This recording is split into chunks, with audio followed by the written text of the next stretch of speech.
NMMS परीक्षा 2018 या शैक्षणिक वर्षातील ही प्रश्नपत्रिका आहे। सॅट मधले गणिताचे 20 प्रश्न आपण या व्हिडिओमध्ये पाहणार आहोत।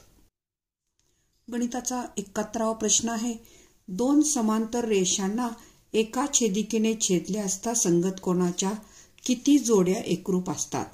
आता दोन समांतर रेषा आणि ही एक छेदिका पण LM ह्या दोन रेषा आणि N ही एक छेदिका काढली तर संगत कोणांच्या जोड्या बघा।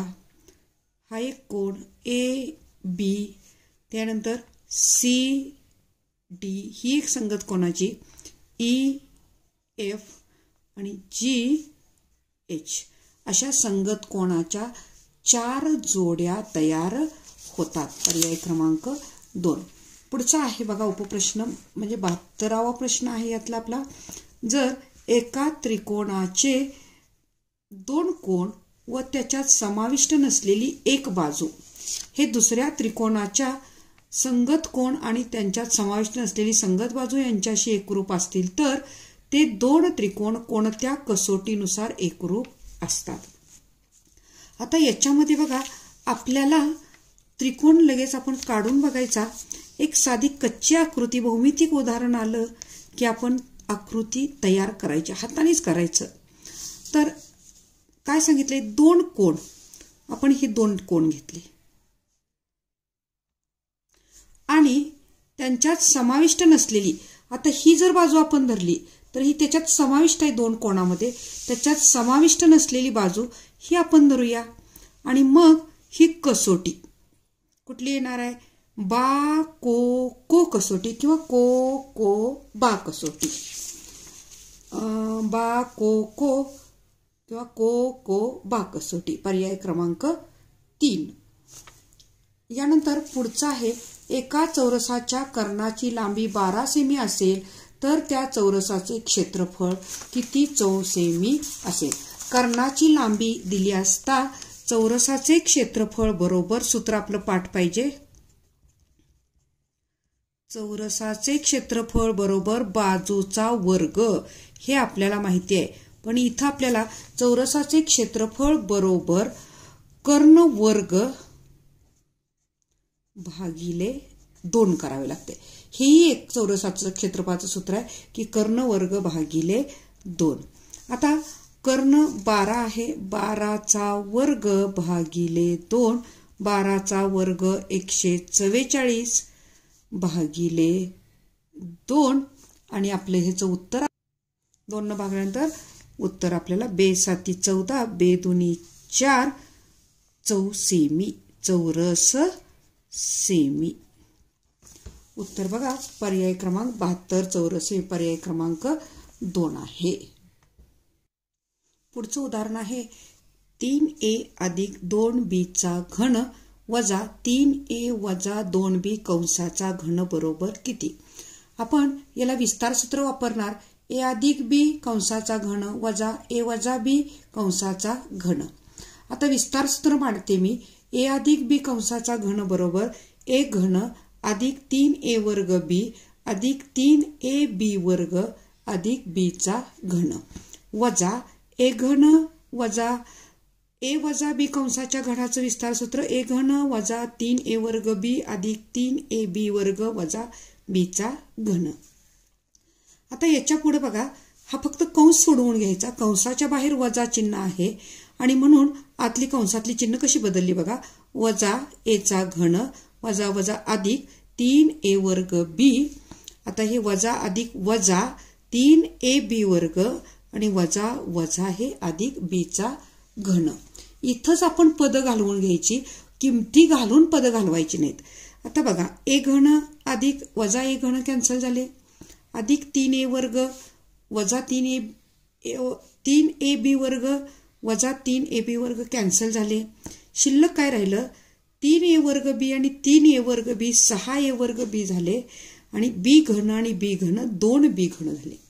आता ह्याच्यात आपलं a म्हणजे कोण आहे, 3a म्हणून 3a चा वर्ग, b म्हणजे कोण आहे आपलं बघा इथं 2b आणि म्हणून b म्हणजे गुणिले 2b अधिक 2 गुणिले 2b चा घन. मग आता इथं सोपं जाते आपल्याला. 6 गुणिले 3 चा वर्ग 9 a चा वर्ग a वर्ग गुणिले 2b 6 9 54 54 दुनी 108 a वर्ग b अधिक 2 गुणिले 2 चा घन 8 b घन 8 दुनी 16 b घन आले. आणि हे उत्तर येणार आहे. इथं ही पदच आपण जी कॅन्सल केली ती कॅन्सल केल्यामुळे कॅल्क्युलेशन खूप कमी होतं, गणित चुकत नाही. आणि पर्याय क्रमांक बघा. आपला पर्याय क्रमांक किती येणार आहे? 2. 108 a वर्ग b अधिक 16 b चा घन.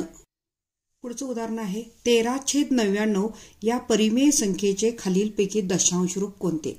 आता 13/99 आपल्याला माहिती आहे की छेदामध्ये 9 आले की किती 9 आहेत? 2 9 आहेत. म्हणजे 2 जी घरं आहेत वरची 2 अंक आहेत त्याच्यावरती आपण आवर्ती करायचं. 0.13 आवर्ती. 0.13 आवर्ती. जर बघा 3/9 असेल तर 0.3 आवर्ती. जर आपल्याला असं असेल 313 असेल छेदात 999 असेल तर काय येतंय? 0.313 आवर्ती. या पद्धतीने 9 ची संख्या मोजायची आणि दशांश झाल्यानंतर तेवढी घरं आवर्ती दाखवायची.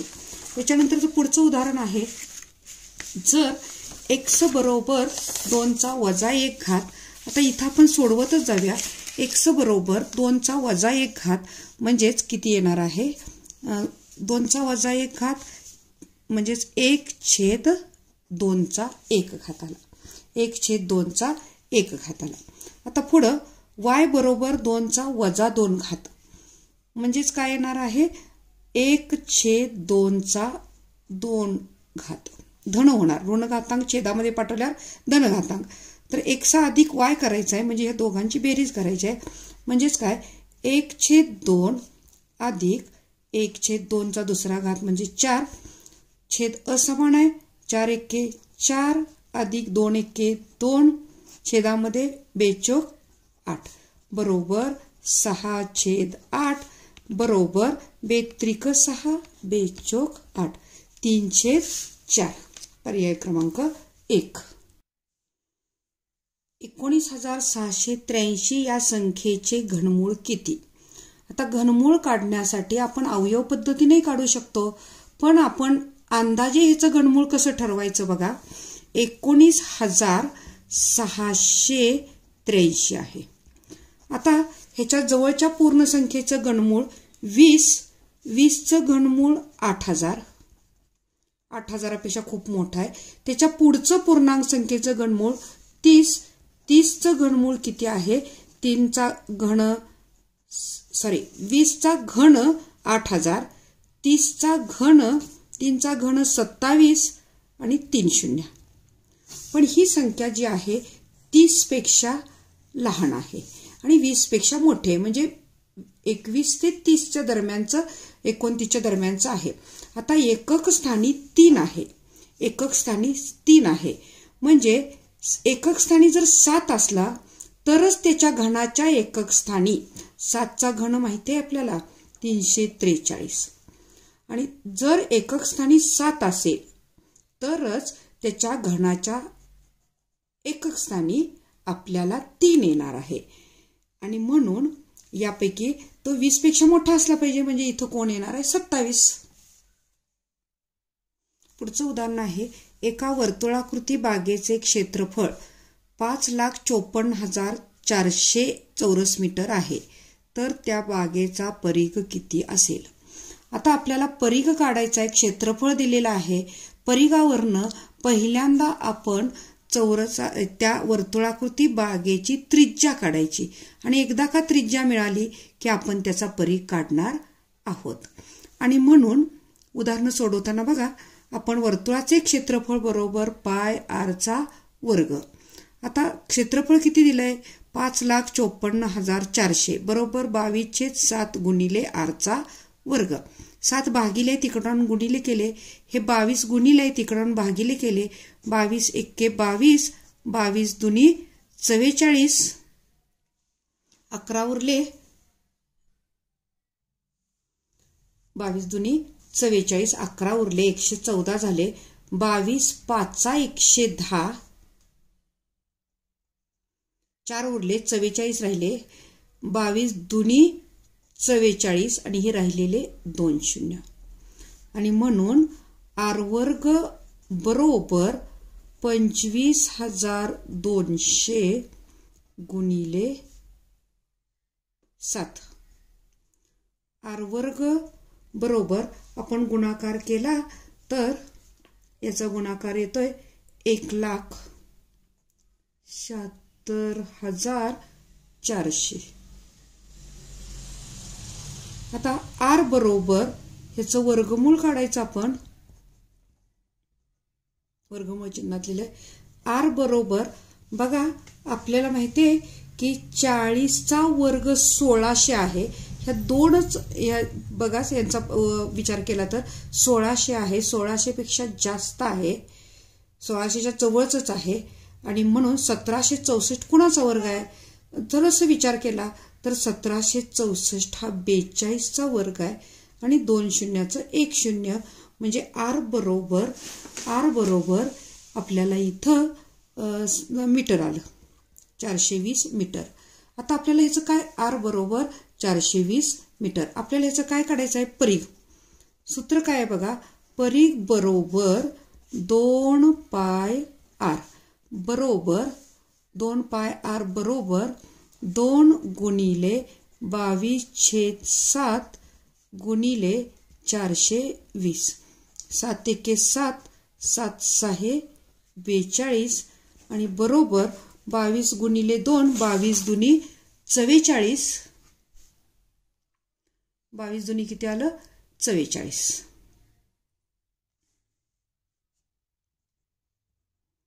गुणिले 60 आलं बरोबर 0 6 चौक 24, हातचा आले 2, 6 चौक 24 आणि 2 26. 2640 मीटर. 2640 मीटर. पर्याय क्रमांक 1. पुढचं उदाहरण आहे. ओ केंद्र असलेल्या वर्तुळाची त्रिज्या 13 सेमी असून त्या वर्तुळात एक जीवा वर्तुळ केंद्रापासून 5 सेमी अंतरावर आहे. तर जीवेची लांबी किती. लगेच आपण कच्ची आकृती काढायची. वर्तुळ केंद्र ओ, जीवा AB आहे, केंद्रापासूनचे अंतर OM, लंब आहे इथं, काटकोन त्रिकोण तयार झाला. त्रिज्येची लांबी 13 आहे, अंतर 5 सेमी आहे.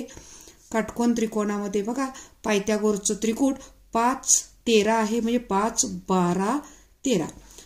पायथागोरसचं प्रमेय वापरून पण तुम्ही काढू शकता, पण आपण काही त्रिकूट पाठच करायची आणि हे 12 आणि हे 12 कारण हा लंब जीवेला दुभागतो. जीवेचे 2 समान भाग म्हणून हा 12 आणि हा 12, 12 आणि 12 24 सेमी. 12 आणि 12 24 सेमी. जीवेची लांबी किती येणार आहे 24 सेमी. पुढचं उदाहरण आहे. अनिलकडे जेवढी रक्कम आहे त्याच्या दुप्पट रक्कम सुनीलकडे आहे. सुनीलच्या रकमेच्या दुप्पट रक्कम सुधीरकडे आहे. तिघांची सरासरी दिलेली आहे आपल्याला. तर अनिलकडे किती रक्कम असेल. आता अनिलकडे जेवढी रक्कम आहे, अनिलची रक्कम आपण x मानू, त्याच्या दुप्पट सुनीलकडे आहे. सुनीलची रक्कम आपण मानताना xच्या दुप्पट 2x मानू आणि सुनीलच्या रकमेच्या दुप्पट रक्कम सुधीरकडे म्हणजे 2xच्या दुप्पट 4x. पुढे काय म्हणले बघा. तिघांची सरासरी 1680. मग ह्या तिघांची सरासरी कशी काढतो आपण. तर तिघांची बेरीज करतो. x अधिक 2x अधिक 4x आणि तिघांची सरासरी आहे म्हणून त्याला 3 ने भागतो आपण. ती सरासरी किती दिलेली आहे बरोबर 1680. ही सरासरी किती दिलेली आहे आपली 1680. एकूण 7x झाले. 7x बरोबर 1680 गुणिले 3 5040 येते गुणाकार आणि मग x बरोबर 5040 भागिले 7. 7 ने भागूया आपण. x बरोबर 7 7 49 एक राहिला 7 दुनी 14 700 म्हणजे x बरोबर 720 आलं. x बरोबर 720 आलं. तर आपल्याला अनिलकडे किती रुपये? अनिलकडे x ची किंमत 720 आहे आणि मग पर्याय क्रमांक 2. पुढचं बघा. एका वृत्तचित्तीच्या आकाराच्या हौदाचा आतील व्यास 1.4 मीटर असून हौदामध्ये 1540 लिटर पाणी मावते तर त्या हौदाची खोली किती असेल? वृत्तचित्तीच्या आकाराचा हौदा आहे म्हणजे हौदामधलं पाणी किती आहे ते दिलेलं आहे. म्हणजे आपण इथं बरोबर वृत्तचित्तीचं घनफळ आपल्याला काढलं पाहिजे. वृत्तचित्तीचे घनफळ बरोबर पाय आर वर्ग h.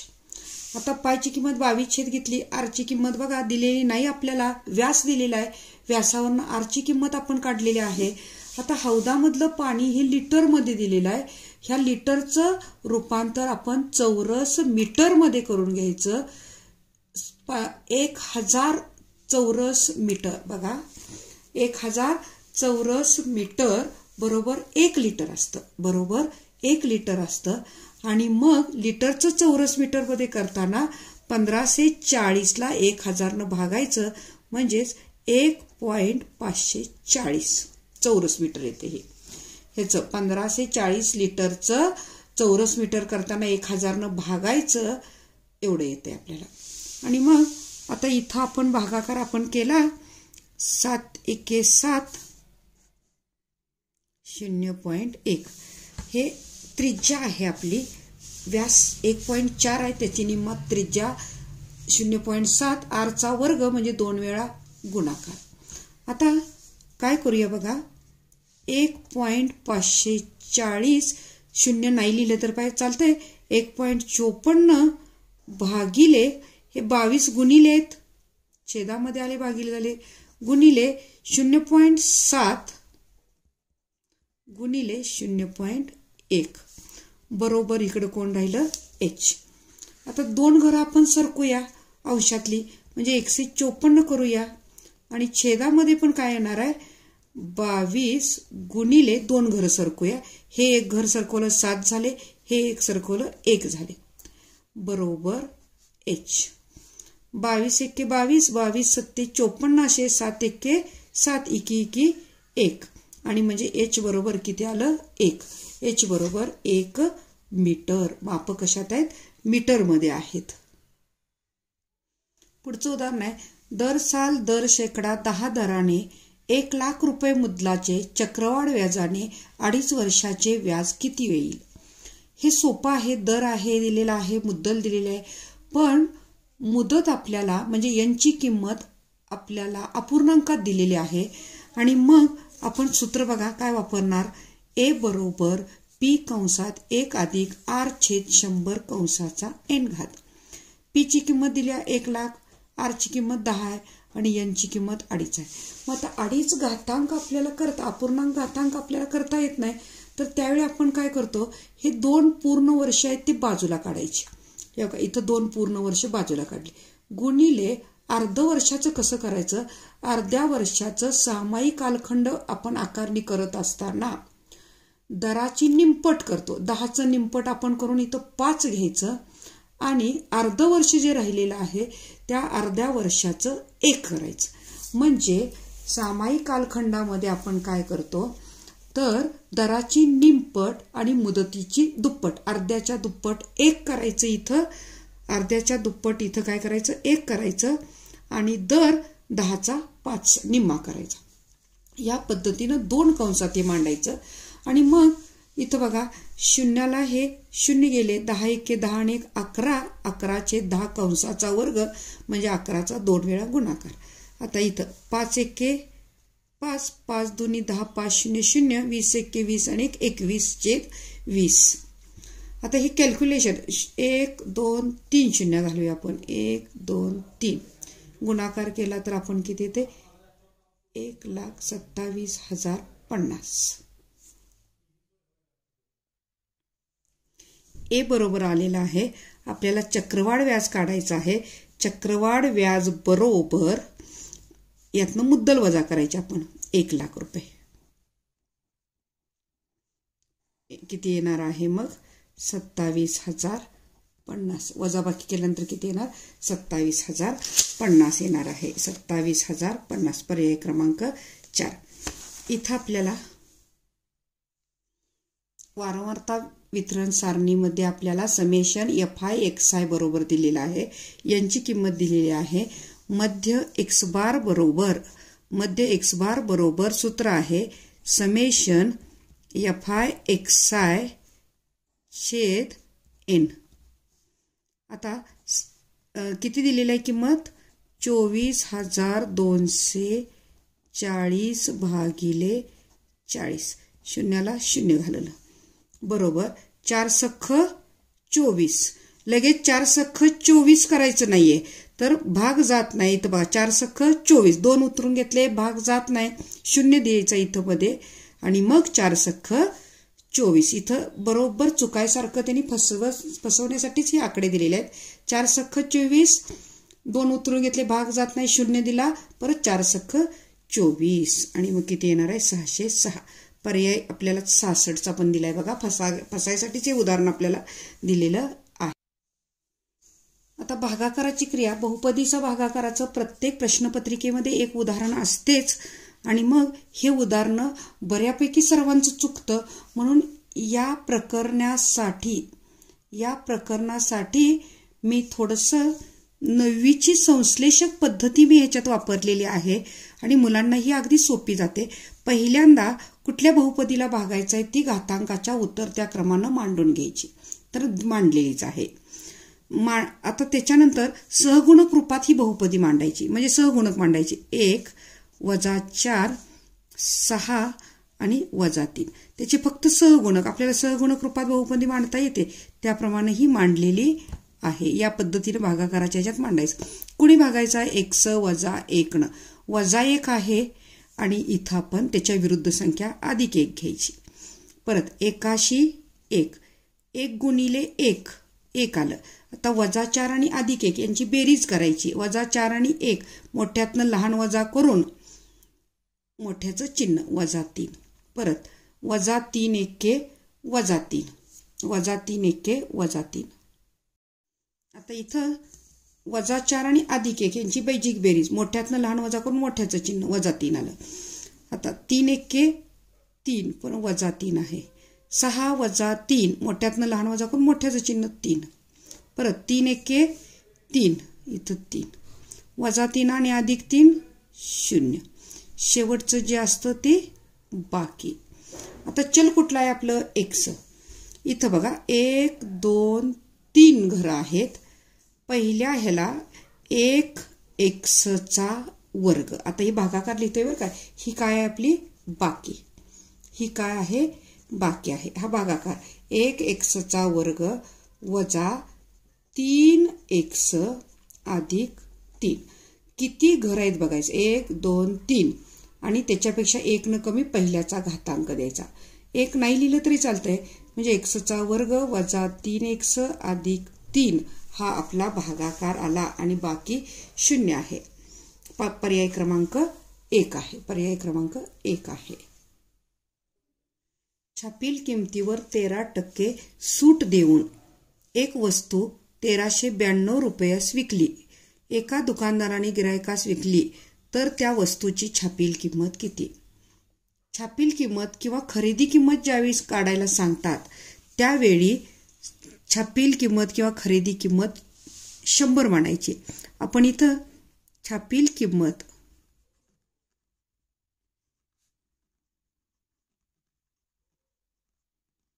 100 मानू. छापील किंमत 100 मानू. 13% सूट त्यामुळे विक्री किंमत किती होणार.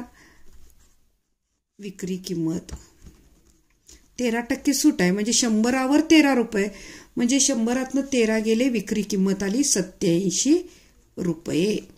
आता 87 रुपये ही विक्री किंमत आलेली आहे. तर इथं बघा आपण इथं त्रैराशिक मांडायची. छापील किंमत इथं विक्री किंमत मांडायची. आता पहिल्यांदा छापील किंमत किती आहे 100 रुपये. त्या विक्री किंमत किती होती 87 रुपये. आपल्याला छापील किंमत काढायची आहे एक्स. विक्री किंमत किती आहे 1392 आहे. आता ही काढत असताना त्रैराशिक 100 गुणिले 1392 तिरका गुणाकार 1392 बरोबर 87 गुणिले एक्स म्हणजे काय आहे छापील किंमत. एक्स म्हणजे काय आहे छापील किंमत. हे 87 इकडून आपण भागिले करूया. 87 भागल्यानंतर स्टेप वाढवायची. 87 ला भागाकार करत असताना बघा आपण हे भागतोय हे 3 दुनी 6 3 9 27 3 चौक 12 3 6 18 पुन्हा 3 चौक 12 आणि पुन्हा 29 न डायरेक्ट भागायचं. 29 एके 29 आणि 29 6 114 म्हणजे 16. मग 100 गुणिले 16 1600. छापील किंमत किती आली 1600 छापील किंमत. कॅल्क्युलेशन चुकायची नाहीत. एका समभुज चौकोनाची परिमिती 40 सेमी आहे. त्या चौकोनाचा एक कर्ण 16 सेमी आहे. तर समभुज चौकोनाचे क्षेत्रफळ किती सेमी असेल. आता हे उदाहरण आपण सोडवत असताना बघा समभुज चौकोनाची परिमिती आकृती काढली पाहिजे. बहुमितिक उदाहरण आले की आकृती काढायची. आकृतीत परिमिती 40 सेमी आहे म्हणजे त्याची प्रत्येक बाजू किती येणार आहे 10 सेमी येणार आहे. आता प्रत्येक बाजू 10 सेमी आली. आणखी काय दिलेलं आहे आपल्याला तर चौकोनाचा एक कर्ण किती दिलाय हा 16 सेमी कर्ण आहे. 16 पूर्ण कर्ण किती आहे 16 सेमी आहे म्हणजे हा त्याचं निम्म किती असणार आहे 8 असणार आहे 8 सेमी. समभुज चौकोनाचे कर्ण परस्परांना काटकोनात दुभागतात. इथं काटकोन तयार होतं म्हणून हा तयार झालेला AOB हा काटकोन त्रिकोण होतं आणि मग पायथागोरसच्या त्रिकुटावरनं 8 आणि 10 आहे म्हणजे हे 6 8 10 हे पायथागोरसचं त्रिकूट आहे. 6 8 10 पायथागोरसची त्रिकूट मूलभूत त्रिकूट आपली पाठच असली पाहिजेत. वेळ जात नाही आपला सोडवताना. किंवा मग सरळ 10चा वर्ग 100 वजा 8चा वर्ग 64 36 आलं. 36 कुणाचा वर्ग आहे 6चा वर्ग. आता याच्यामध्ये आपल्याला कर्ण हा म्हणजे ही ओये एवढं 6 निघालं. पूर्ण कर्ण हा घेण्यासाठी 6 12 एक कर्ण 16 सेमी आणि दुसरा कर्ण 12 आहे. आपल्याला समभुज चौकोनाचे क्षेत्रफळ बरोबर सूत्र माहिती आहे 1/2 गुणिले कर्णांच्या लांबीचा गुणाकार. एक कर्ण 16 आहे दुसरा कर्ण 12 आहे.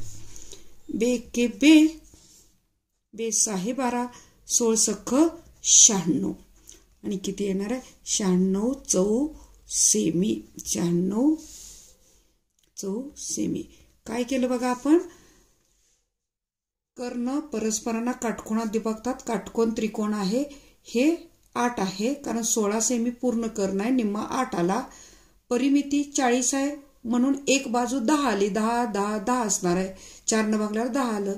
आणि हे ओये अंतर जे आहे हे 6 आहे. ओये अंतर किती आहे 6 येणार आहे कारण 6 8 10 हे पायथागोरसचं त्रिकूट. ओये 6 आहे म्हणून पूर्ण कर्ण 12 आला. आणि मग समभुज चौकोनाचे क्षेत्रफळ बरोबर 1/2 गुणिले कर्णाच्या लांबीचा गुणाकार. 1/2 गुणिले 16 गुणिले 12 कॅल्क्युलेशन केल्यानंतर आपल्याला हे मिळणार आहे. पुढचं उदाहरण आहे अशोक एक काम 20 दिवसात पूर्ण करतो. अमित 30 दिवसात पूर्ण करतो. तर दोघे मिळून किती दिवसात करतील. अशा पद्धतीची आपल्याला खूप उदाहरणं नेहमी येतात बघा स्कॉलरशिपला वगैरे. अशोक एक काम 20 दिवसात करतो म्हणून अशोकनं केलेलं काम अशोकनं 1 दिवसात केलेलं काम किती 1/20. आता पुढं अशोकनं 1 दिवसात केलेलं काम 1/20. अमित 30 दिवसात करतो म्हणून अमितनं 1 दिवसात केलेलं काम 1/30. दोघांनी मिळून 1 दिवसात केलेलं काम म्हणजे त्यांची बेरीज.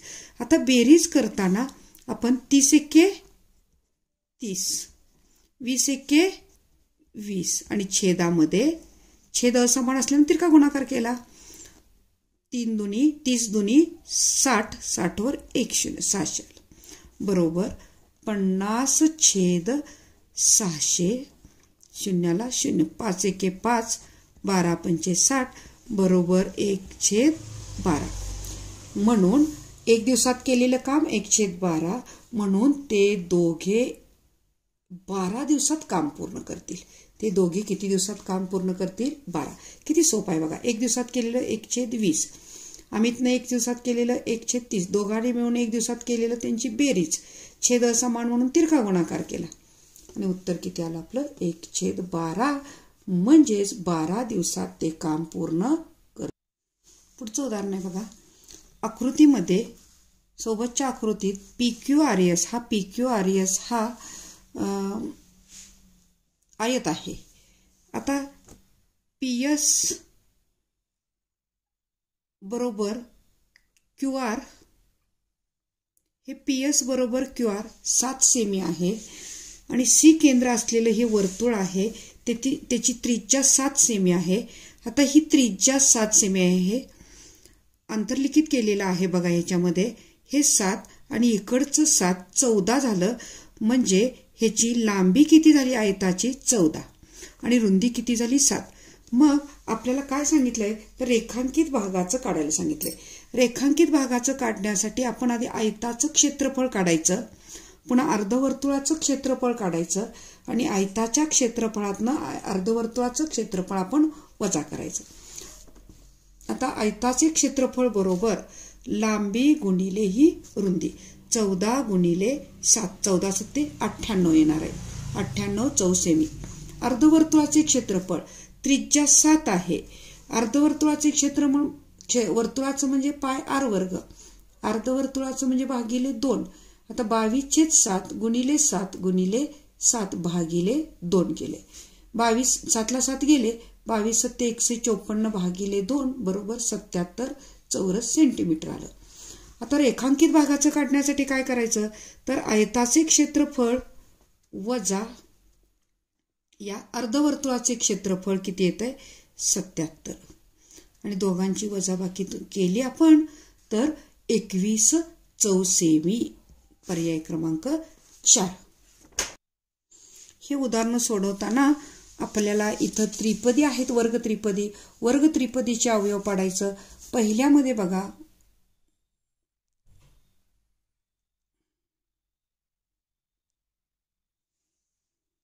वर्ग त्रिपदीमध्ये पहिले x वर्ग वजा 7x अधिक 10 म्हणजे तिसरं पद इथं अधिक 10 आहे. बघा इथं तिसरं पद अधिक 10 आहे. 10चे अवयव पाडायचे आहेत आपण. अधिक 10 तिसऱ्या पदाचं चिन्ह अधिक असेल तर दोघांचा गुणाकार 10 आला पाहिजे आणि त्यांची अधिक असेल तर बेरीज 7 आली पाहिजे. 5 आणि 2 5 दुनी 10, 5 आणि 2 7 आलं. अधिक असल्यावर या दोघांची चिन्ह समान असतात मधल्या पदासारखी. मधल्या पदाचं वजा आहे. बघा 2-1 नियम लक्षात ठेवायचे. तिसऱ्या पदाचं चिन्ह अधिक असलं की दोघांचा गुणाकार 10 आला पाहिजे आणि बेरीज 7 आली पाहिजे. 5 दुनी 10, 5 दुनी 10 आणि 5 आणि 2 7 येते हे आपलं. आता अधिक असल्यावर या दोघांची चिन्ह समान असतात मधल्यासारखी. मग डायरेक्ट अवयव मांडायचे आपण याचे. किती मांडायचे याच्या स्वरूपात? x वजा 5 आणि x वजा 2 डायरेक्ट अवयव मांडायचे. इथंच ह्याच्यावरच मांडायचे. परत बघा दुसरं छेदामध्ये वजा 6 आहे. वजा असल्यावर दोघांचा गुणाकार 6 आला पाहिजे आणि वजाबाकी 1 आली पाहिजे. इथला सहगुणक किती आहे? 1 आली पाहिजे आणि गुणाकार 6. 3 दुनी 6, 3तनं 2 गेला 1 येतं इथं. आता वजा असल्यावर ह्या दोघांची चिन्ह वेगवेगळे असतात.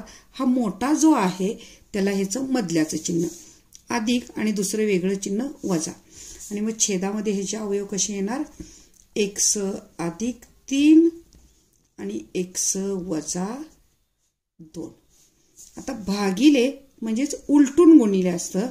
म्हणजेच छेदाचे अवयव अंशात लिहायचे आपण. आता छेदात कोण आहे? अधिक 12 आहे.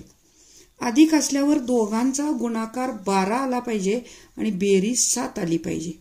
4 त्रिकोण 12, 4 आणि 3 7 आलं. अधिक असल्यावर दोघांची चिन्ह समान असतात मधल्या पदासारखी. अधिक अधिक. मग डायरेक्ट अवयव लिहायचे. x अधिक 4, x अधिक 3.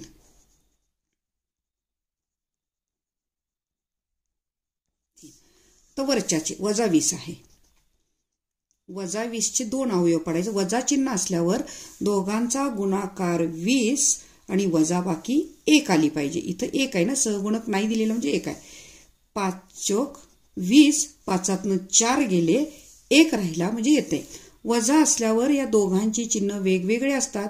मोठ्याला या मधल्याचं चिन्ह वजा, राहिलेलं अधिक. डायरेक्ट अवयव मांडायचे. x वजा 5 आणि x अधिक 4. पद काही कॅन्सल होत असलं तर करायचं. x अधिक 4, x अधिक 4 गेले, x वजा 2, x वजा 2 गेले, x वजा 5ला x वजा 5 गेले, x अधिक 3ला x अधिक 3 गेले. सगळंच गेलं म्हणजे 1/1 आलं, म्हणजेच 1 उत्तर आलं. पर्याय क्रमांक 1. पुढचं आहे बघा, काटकोन त्रिकोणात.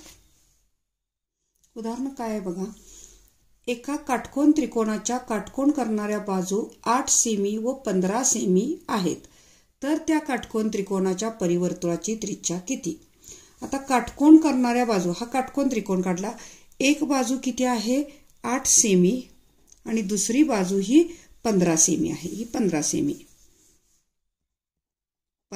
आहे. आता 8, 15 आणि ही पूर्ण किती असणार आहे? 17. बघा, प्रत्येक ठिकाणी आपल्याला पायथागोरसची त्रिकुट आपल्याला वापरावी लागतात. म्हणून काही पायथागोरसची मूलभूत त्रिकुट जी आहेत ते आपल्याला पाठ असावीत. आता 8, 15 2 बाजू आहेत म्हणजे हे 17 आलं. तर परिवर्तुळाची त्रिज्या, परिवर्तुळ म्हणजे त्याच्या तिन्ही शिरोबिंदूतून जाणारे, तिन्ही शिरोबिंदूतून जाणारे हे परिवर्तुळ आहे. ह्याची परिवर्तुळाची त्रिज्या म्हणजे काटकोन, कर्ण जो आहे काटकोन त्रिकोणाचा, हा कर्ण म्हणजे परिवर्तुळाचा व्यास असतो. हा व्यास असतो, परिवर्तुळाचा व्यास असतो. मग त्याची त्रिज्या ही पूर्ण 17 आले म्हणजे त्याची त्रिज्या जी आहे ती 8.5 सेमी, 8.5 सेमी असणार आहे.